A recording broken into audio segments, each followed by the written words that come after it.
நதியோரம் வீசும் தென்றல் மலரோடு பேசுமா?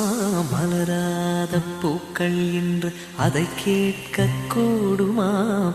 நீரோடு நீராடும் நாணல்கள் போராடும் இந்த சோலை குயிலும் இசைப்பா